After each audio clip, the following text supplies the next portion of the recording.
말씀은 사도행전 말씀이죠. 사도행전 10장 17절에서 21절까지의 말씀입니다. 사도행전 10장 17절에서부터 21절까지 말씀 제가 읽어드리겠습니다. 베드로가 본 바 환상이 무엇인지 속으로 의아해하더니 마침 고넬료가 보낸 사람들이 시몬의 집에 찾아 문 밖에 서서 불러 묻되 베드로라 하는 시몬이 여기 유숙하느냐 하거늘 베드로가 그 환상에 대하여 생각할 때에 성령께서 그에게 말씀하시되 두 사람이 너를 찾으니 일어나 내려가 의심하지 말고 함께 가라 내가 그들을 보내었느니라 하시니 베드로가 내려가 그 사람들을 보고 이르되 내가 곧 너희가 찾는 사람인데 너희가 무슨 일로 왔느냐. 아멘. 오늘 말씀을 중심으로 해서 이제 고집을 버려야 되는 이유라는 제목으로 함께 말씀을 나누겠습니다. 지난번에도 말씀드렸지만 기도 제목이 있으시면 이렇게 올려주시면 대단히 감사하겠습니다. 오늘 본문은 하나님과 이 베드로 사이에 이 고집 대결의 양상을 띱니다. 어제 우리는 무엇을 공부했냐면 베드로의 불순종을 공부했어요. 베드로의 불순종을 봤죠. 세 번이나 하나님께서 환상 가운데 베드로에게 찾아가셔서 명령하시죠. 하나님 뭐라고 명령하십니까? 먹어라 이렇게 명령하셨는데 결국에 베드로는 먹지를 않습니다. 그리고 베드로는 환상에서 깨어났습니다. 오늘 본문에 보니까 깨어났죠. 이제 뭔가 일단락이 된 것 같습니다. 다만 이 환상이 무슨 의미인지는 좀 의아해하는 것 같아요. 우리 17절 한번 볼까요? 베드로가 본 바 환상이 무슨 뜻인지 속으로 의아해하더니 마침 고넬료가 보낸 사람들이 시몬의 집을 찾아 문 밖에 서서 그 의아한 상황 가운데에 고넬료가 보냈던 두 사람이 찾아오게 됩니다. 그리고 이제 베드로를 찾기 시작하는 거죠. 18절 볼까요? 불러 묻되 베드로라 하는 시몬이 여기 유숙하느냐 하거늘 그치 베드로를 찾기 시작하는 거예요. 하지만 아직 베드로는 모르고 있죠. 왜 위에서 기도하고 있으니까 다락방에서 기도하고 있었으니까 모르고 있습니다. 밑에서는 베드로를 찾고 있고 위에서는 베드로가 모르고 있는 이 상황 굉장히 가깝게 온 거예요. 하지만 우리는 이제 전지적 작가 시점으로 이걸 보고 있잖아요. 그렇죠? 이 상황을 그대로 다 보고 있습니다. 자, 질문 하나 할까요? 여러분 이 상황을 보면서 어떤 생각이 드십니까? 여러분의 가슴이 좀 뛰고 있습니까? 이게 좀 심장이 쫄깃쫄깃한 맛이 있습니까? 여러분 이게 진짜 얼마나 위대한 얼마나 놀라운 만남인 줄 아세요? 여러분 이 만남이 어떤 것이냐면 이를 통해서 이제 이방인 구속의 구속사가 열리는 이 말은 여러분 무엇입니까? 이방인의 구속사가 열린다는 것은 이제 저와 여러분이 지금 어떻게 이렇게 그리스도인이 되어 있습니까? 바로 이 만남. 저와 여러분이 이방인이니까 그 시작점이 그 역사적인 첫 만남이 바로 여기서부터 시작된 겁니다. 사랑하는 여러분, 만약에 이 만남이 없었다면 우리도 없습니다. 우리 참 이상하죠, 여러분? 저 위에서 김정은과 트럼프가 만난 사건은 되게 중요하게 생각해요. 그렇죠? 그 가치에 놀라요. 와, 미국 대통령과 북한 대통령이 만났어. 놀라요. 그리고 TV로도 보고 막 기사로도 보고. 그런데 이 요바에서의 첫 만남 이게 별로 안 중요하게 여겨요. 그렇게 우리 소원은 통일이라고 말하더니 여러분 구원이 통일보다 못합니까? 오늘 본문을 보면서 어떻게 무덤덤 할 수 있는지 모르겠어요. 저는 이게 너무 이 만남이 이렇게 이루어지고 있구나. 괜히 이제 안 목사 이제 투덜거리는 거예요. 여러분 이 그만큼이나 중요한 만남이다. 그걸 알아주십시오. 어쨌든 이 역사적인 만남의 주선이 지금 누구에 의해서 세워지고 있는 겁니까? 성령 하나님에 의해서 씌워지고 있는 거죠. 이 성령 하나님의 주도로 이 일이 지금 진행되고 있다는 것을 우리는 다 목격할 수 있습니다. 그야말로 성령 운전자론이죠. 그때 누가 등장하십니까? 바로 그 운전자가 등장하는 거예요. 성령님이 베드로에게 찾아오십니다. 저는 그렇게 생각해요. 가만히 보니까 성령님도 참 대단하시다. 성령님도 참 대단하시다. 어떻게 또 찾아가나? 여러분 한번 생각해 보세요. 이전에 지금 3번이나 환상 가운데 찾아오셔서 말씀하셨습니다. 근데 그때마다 베드로가 용감하게, 매우 용감하게 거절을 합니다. 그럼 저 같으면 어떡할까요? 야, 이 자존심 좀 상한다. 나 하나님인데, 이 사도인데 이 말을 안 들어. 그러면 딴 사람 찾죠. 근데 또 베드로에게 찾아오시는 거예요. 또 그것은 그만큼이나 저와 여러분이 소중했던 것이 아닐까. 이런 개인적인 해석. 저와 여러분을 오늘에 이르러 교회로 부르시기 위해서 그 고집불통의 그 베드로를 또다시 찾아가신 거죠. 그리고 이렇게 말씀하십니다. 19절 20절 말씀을 한번 보시죠. 베드로가 그 환상에 대하여 생각할 때에 성령께서 그에게 말씀하시되 두 사람이 너를 찾으니 일어나 내려가서 의심하지 말고 함께 가라. 내가 그들을 보내었느니라 하시니. 어떤 말씀을 하고 계십니까? 밑에 너를 두 사람이 찾고 있다. 그냥 따라가라. 내가 보냈다. 이 말씀이죠. 굉장히 공격적인 말씀이고 명령이라고 생각합니다. 별로 친절하지도 않고 설명도 많지 않은 명령이죠. 왜 그럴까요? 왜 성령 하나님께서 이렇게 명령하실까요? 혹자는 그 얘기를 이렇게 해석하더라고요. 하나님이 베드로의 성격을 잘 알고 있기 때문이라고 해석하더라고요. 그 말이 뭡니까? 여러분도 알다시피 베드로 굉장히 다혈질의 사람이잖아요. 그 예수님과 함께 그 겟세마네 언덕에서 기도한 그때에 말고라는 사람이 이제 찾아와서 이제 제사장들과 군사들이 찾아왔을 때 제사장의 그 종 말고의 귀를 단번에 잘라내는 그 모습, 굉장히 다혈질적이죠. 늘 제자들과 함께 누가 큰 자냐 뭐 이런 것을 논쟁을 하는 그런 사람. 예수님을 모른다고 부인해도 다른 제자와는 달리 막 저주하면서 부인하는 그런 모습. 성격이 불과 같다는 거예요. 그래서 방금 전까지 싫다고 얘기했잖아요. 그렇죠? 3번이나 부정했는데 부정한 거 안 먹는다고 이야기를 했는데 부정한 것도 안 먹는데 이방인이 이제 구속사가 열린다. 이방인 전도를 위해서 가라고 하면 요나처럼 튕겨나갈 것이 분명하다. 베드로가 성격이 불같아서 그래서 아무를 전부도 주지 않고 가라고 했다. 이렇게 이 부분을 해석하더라고요. 그러나 저는 그렇게 생각하지 않죠. 저는 하나님의 명령이 이렇게 단호한 이유가 무엇이냐면 이 구속사의 주권이 성령 하나님께만 있기 때문이라 이렇게 말하고 싶습니다. 또한 그 구속사를 직접 실행하실 분 역시 누구냐? 성령 하나님이기 때문에 그렇습니다. 그래서 구구절절 설명할 필요가 없는 거예요. 베드로가 뭐 알 것도 없고 뭐 그냥 가라는 대로 가면 됩니다. 그런데 보통 하나님의 일하심이 이런 방식의 일하심, 별로 설명이 없어요. 그렇죠? 설명 없이 그냥 아무것도 모르고 있는 사도나 선지자를 보내죠. 그렇게 아무것도 모르고 있는 선지자나 이 사도들이 그곳으로 명령대로 가면 어떤 일이 생깁니까? 그냥 하나님의 뜻대로 일이 그냥 척척척척 진행됩니다. 오늘 하나님은 이런 방식으로 일하세요. 굉장히 이제 독불 장군처럼 일하시죠. 자, 오늘 성령 하나님에게는 이방인 구원에 대한 원대한 계획이 있었고 그 구체적인 방법도 있었고 성취하실 자신감도 있었던 거예요. 그래서 이렇게 단호하게 명령하신 겁니다. 그냥 이렇게 단호하게 명령하기만 하면 됩니다. 우리를 뭐 설득시키고 그럴 필요도 없습니다. 사랑하는 여러분, 저는요 오늘 본문에 나오는 이런 어떤 하나님의 자신감이 참 좋아요. 그분은 주저함이 없습니다. 구구절절함이 없어요. 그냥 성실하게 일하실 분입니다. 자기의 시간에 자기의 방법으로 성실하게 일하고 계신 것 뿐입니다.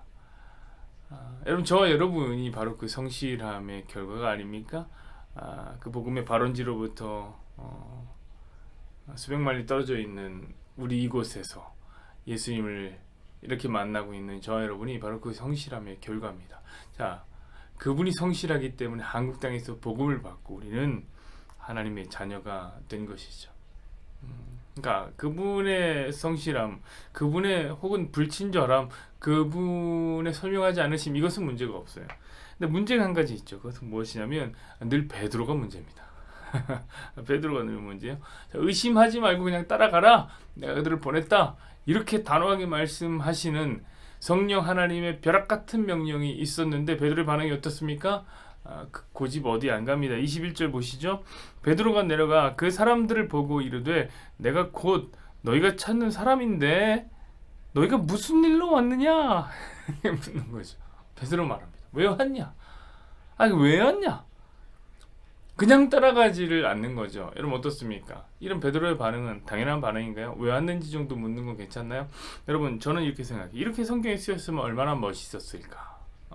자, 밑에서 베드로를 찾는 두 사람이 기다리고 있습니다. 위에서 이제 베드로가 다락방에서 이제 기도를 끝내다가 착착착 내려옵니다. 지금 어떤 전달이 없어요. 아직 아무 말도 듣고 있지 않을 때잖아요. 그렇죠? 아무 말도 듣고 있지 않을 때. 그때 베드로가 내려오자마자 그들을 보면서 이렇게 얘기했으면 어땠을까요? 가자. 내가 너희가 오기 전부터 너희를 기다리고 있었다. 이미 알고 있었다. 하나님이 너희를 보냈다는 사실 나 알고 있었다. 앞장서라. 내가 따라가겠다. 이러면 여러분 성경이 멋있지 않을까요? 이 사도가 이 정도의 기백이 있어야 되는 거 아닙니까? 거기 뭐 그렇게 구구절절한 이유가 필요합니까? 그냥 가는 거죠. 가는 거죠. 근데 오늘 본문에는 베드로가 역시 베드로 한 거예요. 베드로 한 거. 베드로는 원래 그랬어요. 원래 먹으라 해도 안 먹고 말이야. 이리저리 빼잖아요. 그렇죠? 따라가라 해도 뭔가 미적지근한 반응이에요. 여러분 왜 그러냐면 베드로는 설득이 되어야 하고 납득이 되어야 움직이는 캐릭터입니다. 그런 사람이에요. 그렇기 때문에 지금 이게 반응이 조금 애매한 겁니다. 근데 여러분 이런 모습은 어떤 사람도 마찬가지예요. 우리도 마찬가지 아니에요? 그렇죠. 제가 오늘 가만히 베드로의 모습을 묵상하고 있는데 마치 제 모습을 보는 듯하다. 어디서 많이 본 듯한 그 기시감이 든단 말이에요. 저와 여러분 그러지 않나요? 우리가 그래요. 하나님의 뜻이나 하나님의 계획이 불분명한가? 저는 아니라고 생각해요. 성경에는 언제나 분명한 하나님의 뜻이 담겨져 있습니다. 하나님 사랑하고 이웃을 사랑하라. 여러분 이것보다 더 선명한 뜻이 있습니까? 사랑하고 용서하라. 7번씩 70번이라도 용서하라. 여러분 불분명한가요? 뭐가 불명확한가요? 성령의 열매를 맺으라. 사랑, 희락, 화평, 인내, 자비, 양성, 충성, 온유, 절제. 여러분도 뭐 그렇게 어렵게 복잡하게 이야기한 거 아니죠? 너희가 그리스도와 함께 다시 죽고 살리심을 받았다면 이제 하늘의 것을 구하라. 하늘의 것을 사랑하라. 이 땅의 것을 사랑하지 말아라. 너무나 단호하고 분명한 어조로 우리에게 하나님 명령하고 계신 겁니다. 근데 우리는 거기에 늘 이유가 많죠. 늘 이유가 많아. 뭔가 납득이 돼야 돼. 납득이. 상황이 받쳐줘야 되고 그 결과가 좋아야만 하며 자존심 상하면 안 돼요. 그때 또 자존심 상하면 하기 싫잖아요. 그렇죠? 너무 복잡해서 이 어려워도 안 되고 그래요. 그리고 너무 쉬워서 누구나 할 수 있는 것도 안 돼요. 이런 것들이 다 만들어져야지 가는 거예요. 그러니까 한마디로 하자면 나 하고 싶은 대로 자기 하고 싶은 대로 하는 거예요. 사랑하는 여러분 바로 이것이 죄인의 속성이라고 생각합니다.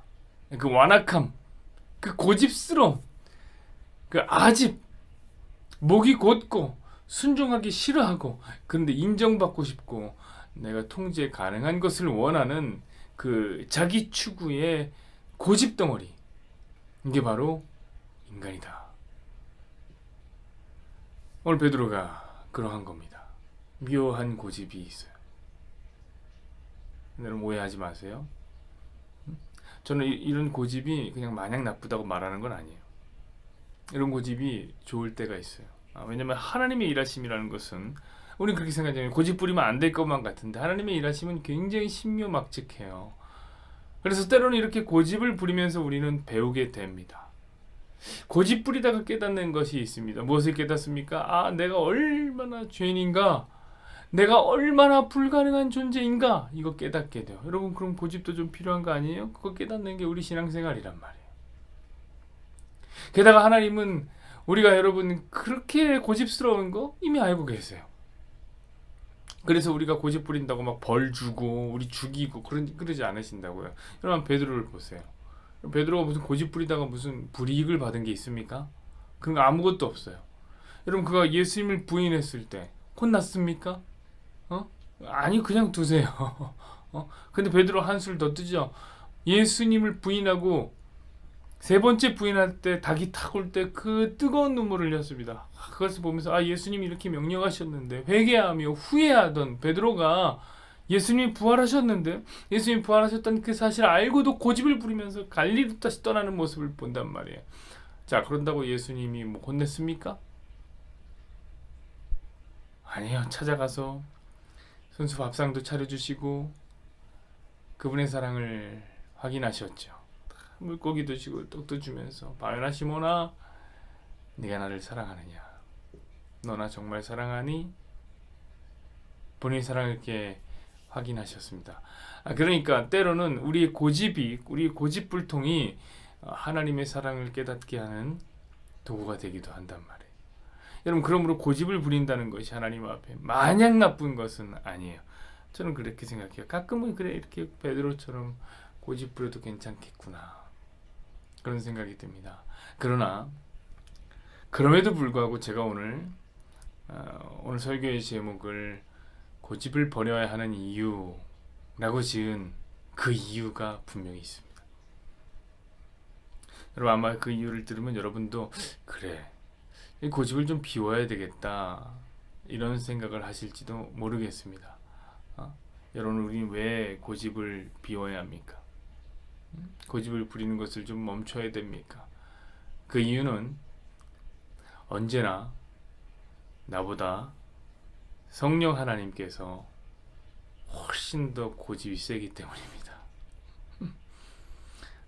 자, 여러분 우리가 계속 공부하고 있는 이 성령 하나님의 이야기를 한번 되짚어 보십시오. 성령 하나님이 일하신 것을 한번 보세요. 여러분 성령 하나님이 우리가 고집 부린다고 자기가 하고자 하는 일을 접는 것을 본 적이 있습니까? 여러분 그분은 자기의 뜻대로 모든 것을 행하실 수 있는 분이에요. 여러분 베드로가 아무리 고집을 부려도 또 찾아가시고 또 찾아가시는 분은 누굽니까? 이것저것 시간 가리지 않고 장소 가리지 않고 베드로가 일하도록 열심히 일하시고 계신 분이 지금 누굽니까? 바로 성령 하나님이에요. 성령 하나님. 그럼 여러분 뭐하러 고집을 그렇게 부립니까? 어차피 그분의 뜻대로 되는 것을 고집 부릴 게 없어요. 자, 여러분 이제 여러분에게 묻겠습니다. 여러분 왜 고집 부리시나요? 여러분 왜 고집을 부리나요? 여러분 왜 하나님 사랑에서 손을 떼셨습니까? 그리고 이제 그 하나님 사랑을 위해서 어떤 일도 하지 않으십니까? 여러분은 이웃 사랑을 모른 채 하십니까? 여러분이 사랑해야 될 이웃이 눈앞에 있지 않습니까? 여러분은 왜 용서를 고민하고 있습니까? 용서해 마라? 왜 고민하고 있습니까? 여러분 왜 충성을, 여러분 왜 인내를, 여러분 왜 절제를 왜 외면하고 계십니까? 여러분 제가 한 가지 분명한 사실을 여러분에게 말씀드리겠습니다. 그것은 여러분이 아무리 고집을 피워도 여러분이 아무리 고집불통을 피워도 성령 하나님은 분명히 성경에 기록한 자신의 뜻을 이루고야 말 것입니다. 그러니까 이런 모든 것들 하나님 사랑과 이웃 사랑 이 모든 것들이 이루어질 거예요. 여러분 안에서 여러분이 아무리 고집이 세도 여러분 성령 하나님이 더 셉니다. 그런 의미에서 너무 고집 부리지 마십시오. 목사는 오늘 이 아침에도 성령 하나님의 그 고집스러움을 찬양합니다. 여호와는 내게 복을 주시고 너를 지키시기를 원하며 여호와는 그의 얼굴을 내게 비추사 은혜 베푸시기를 원하며 여호와는 그 얼굴을 내게로 향하여 드사 평강 주시기를 원하노라. 아멘.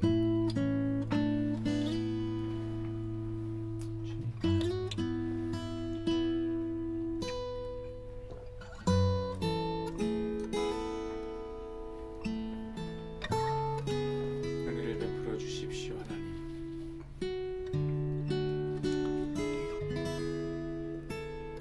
그들의 고집을 보면서 참 나를 많이 닮았다 생각이 듭니다. 하나님의 뜻이 분명하게 거기 있는데 내가 고집을 부리며 자기가 원하고 내가 원하는 대로 길을 열려 달라고 얘기를 하고 내가 원하는 대로 걸었던 하나님 그 고집불통 안수진의 모습이 하나님 그려집니다. 지금도 그랬고 과거도 그랬습니다. 아마 우리 성도들도 이 베드로의 모습을 보면서 자신의 모습이 보였을 겁니다. 고집을 부리고 또 고집을 부립니다. 물론 하나님 이런 고집을 부린다는 것이 무조건 악이다, 하나님 그렇게 말하고 싶지 않습니다. 하나님 주의 종 그렇게 이분법적으로 얘기하고 싶지 않습니다. 다만 하나님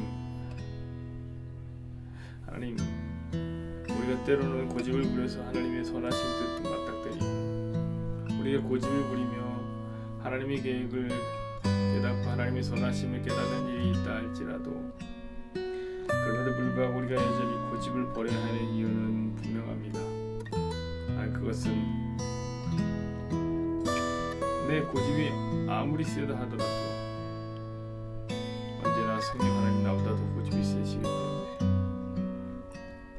그렇게 뜻을 굽힌 적이 없으시고 하나님이 하시고자 하는 일을 다 하시고 계시는 그 성령 하나님이 계시기에 우리가 하나님 너무 고집스러울 필요는 없는 것이 아닌가 하나님 최종 그렇게 생각합니다. 지금도 고집 부리고 있는 우리 성도들을 하나님 보고 계십니까? 하나님 분명한 뜻이 그 안에 있는데 하나님을 사랑하라, 이웃을 사랑하라, 용서하되 끝까지 용서하라 말씀하신 하나님 뜻이 거기에 있지 않습니까? 성령의 충만을 받아라, 사랑과 희락과 화평을 이루어라, 충성하고 절제하고 인내하고 그렇게 말씀하신 하나님이 계신데 하나님 뭐가 그렇게 복잡하고 어렵기에 우리는 하나님 설득당하기 원하고 납득되기를 원합니까? 하나님 것을 구하고 아래 것을 구하지 말라 분명한 어조로 말씀하시는 하나님이 계신데 우리는 하나님 무엇이 그렇게 불만이어서 고집을 부리고 있는 것인지 하나님 아시지요. 하나님 아시지요. 도와주십시오. 하나님 우리 마음에 분명한 하나님의 뜻을 인지하고 어차피 하나님의 뜻대로 우리 인생이 갈 것이라면 너무 고집 부리지 말고 고집을 내려놓고 한번 그대로 순종해보고 하나님 그런 우리 안에 성도다운 모습이 있게 하나님 또한 허락하여 주십시오.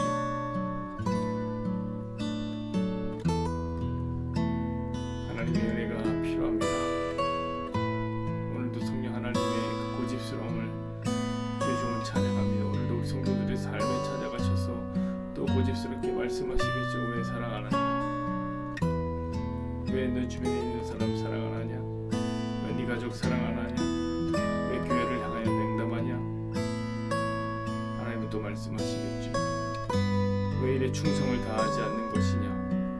왜 너희 이래 절제하지 않는 것이냐? 하나님 말씀하시겠죠.